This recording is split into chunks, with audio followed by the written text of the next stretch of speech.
Heart of the Forge. The Ascension of Hephaistos. Chapter 1.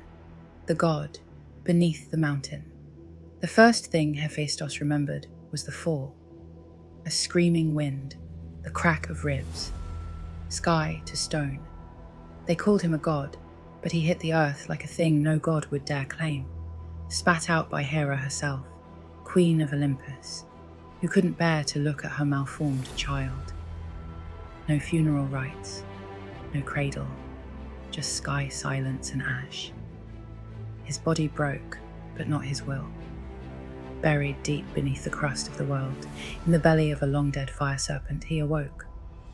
Bones fused wrong, one leg crooked, one hand twisted. But his eyes, those burned, not with light, but hunger. The cavern he landed in pulsed with dying heat. Ancient bones littered the floor. God-killers, shattered relics, rusted anvils from before even Cronus' rule.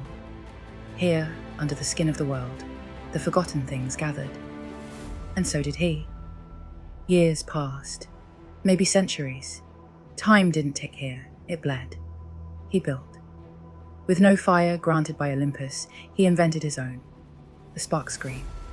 A flame born from friction and rage, coaxed from stone and spit. He struck bone against iron until the forge obeyed. He made tools from discarded teeth, armor from the exoskeletons of divine locusts, hammers from meteor hearts. Every blow he dealt to the anvil echoed up through the veins of the mountain. The earth itself knew his name. But the flame, it remained fickle, weak, tamed by one above. Helios, the sun-chained tyrant, the divine furnace master, the one who held dominion over every celestial spark. No god, mortal or beast could light a forge without his consent. And Hephaistos had never asked. So the sun god sent warnings. First, a drought that dried the caves to cracking. Then, fire leeches that crawled through the vents, sucking heat from his coals. And finally, a message carved into the molten wall. You are not the fire. You are not the flame. You are the scrap. Stay buried. H. Hephaistos spat blood onto the words. Then, with teeth bared, he drove his hammer through them. If Helios wanted obedience, he'd have to come take it. The forge was no longer a place. It was a being, alive, fused with Hephaistos' flesh. He carved runes into his bones, threading sigils through the veins of his arm. He whispered to iron, taught it to bite. His leg, too damaged to bear his weight, was replaced with a mechanical brace forged from leviathan scale and obsidian pistons.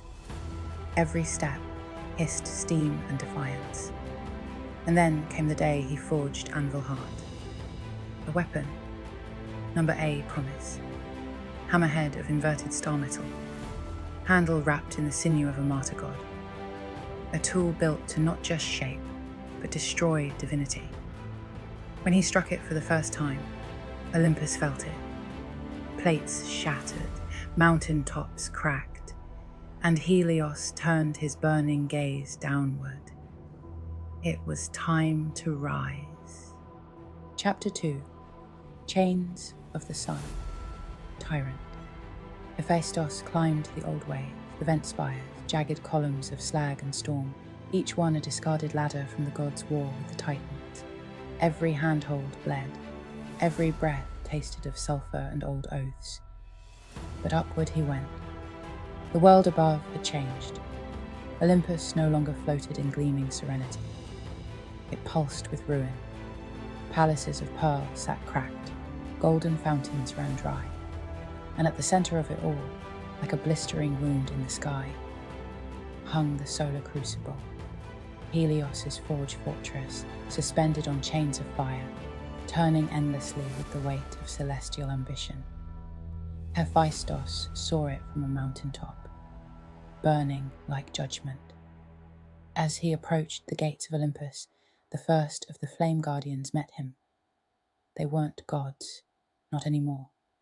Helios had hollowed them, filled their veins with napalm, seared their memories away. Their eyes were coals, their mouths furnaces. They came with blades of light and armor that screamed when struck. Hephaistos didn't stop. He met them head-on, hammer first. Clang. One's chest caved in like soft tin. Clang. Another's flame extinguished with a gout of bone smoke. Clang. Sparks flew like dying stars. Each kill fed his forge, his fury. He screamed his name into the clouds, and the mountain shook to hear it. Then came the voice. It didn't echo. It radiated through flesh, marrow, sky. Little godling, come to steal my flame. Helios. His words were sunlight and contempt. Hephaistos raised Anvilheart. I came to take what was never yours. Alar, vast, solar, cruel. You'll die like the first fire, weak, ash-choked, forgotten. Hephaistos struck the gates. They burst open, molten hinges screaming. He stepped into the crucible. Chapter 3. Into the Crucible. The Solar Crucible was not a place. It was a machine made from torment, a vast, rotating core of solar glass, chained in the air by burning braids of star metal. Inside, the walls moved like gears, plates grinding against one another, each scream of friction echoing with divine agony. Rivers of molten gold flowed upward. Choirs of the sun's former priests, skin peeled and eyes sewn with flame thread, sang as their flesh crackled. It was hell wearing a crown of light. Hephaistos walked through it without flinching. His skin blistered. His mechanical leg hissed with strain. The hammer on his back glowed hotter than war, but his stride never broke. The deeper he went, the louder Helios's voice became. Not just from above, it came from the walls, from the light itself. You don't understand flame, cripple son. Fire is not for the broken. It cleanses, it purifies, it burns the wrong away. The light pressed down like fists. Gravity buckled. Hephaistos dropped to one knee. His hands trembled, not from pain but from memory. Hera's face, the cold eyes, the push from Olympus, the wind, the scream, the crack of spine on stone. He tasted bile, but then he felt the hammer's weight again. Anvilheart. It pulsed, not with heat, but with rhythm, like a forge waiting for the first strike. He stood. Then burn me, he growled, and the light obeyed. Helios descended, not as a man, but as a solar titan, 10 stories tall, made of fused armor and flame, crowned with rings of eclipsed light. His face was a furnace with no mercy. In each hand, a whip of daylight, cracking against the air with the sound of creation. You are the wrong, Helios roared, and I am the flame that corrects. He struck. Hephaistos rolled, the whip lashing stone behind him into magma. He came up swinging. Anvilheart whistled through the air, struck Helios's thigh. Boom! The titans staggered, not much, but enough. They clashed, forge god and flame tyrant. Light against will. The crucible became a storm. Pillars cracked, fire turned inward. Chains groaned. Helios struck with light. Hephaistos answered with metal. Clang, clang, clang. Every time the hammer landed, it sang. Not a song of gods, a worker's song, one made from years of silence and ash, the song of someone no one remembered, except the metal, and the metal began to respond. The crucible groaned. The chains snapped, one by one. Chapter 4. Anvilheart.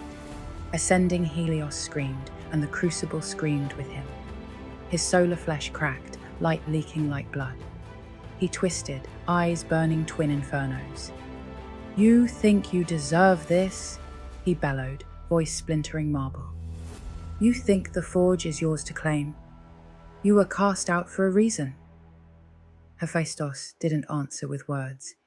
He drove Anvilheart into the center of the crucible. The entire structure shuddered. Reality rippled. The flame at the heart of the forge, the sun core, The primal fire Helios had bound eons ago opened its eyes. It didn't care for him. It remembered before him. It saw Hephaistos not as a mistake, but as a mirror. Broken, yes. Twisted, yes, but true. He had built himself without divine help. Fire had not been given to him. It had been dragged from the bones of the earth. And so, the sun core chose. Helios lunged for it, but he was too late. The flame surged into Hephaistos, down his throat, into his veins, into the runes carved in his bones. He screamed, but did not fall. The fire seared through his twisted leg, melting the iron and sinew, remaking it. His flesh burned away, leaving divine alloy. He rose, glowing, dripping molten tears. His voice returned, not meek, not broken, but the sound of hammer on anvil. Helios faltered. "Impossible," he rasped. "You are scrap. You are nothing." "No," Hephaistos said, raising the hammer one last time. "I am the forge." The final blow split the crucible. Light erupted, white, then red, then silent. When it faded, Helios was gone. Not slain. Unmade. His armor scattered like husk char across Olympus. His throne melted. His name whispered only by the dying. And in his place, atop a new anvil wrought from the crucible's core, stood Hephaistos. Not as god of scraps, not as broken sun, as the god of the forge.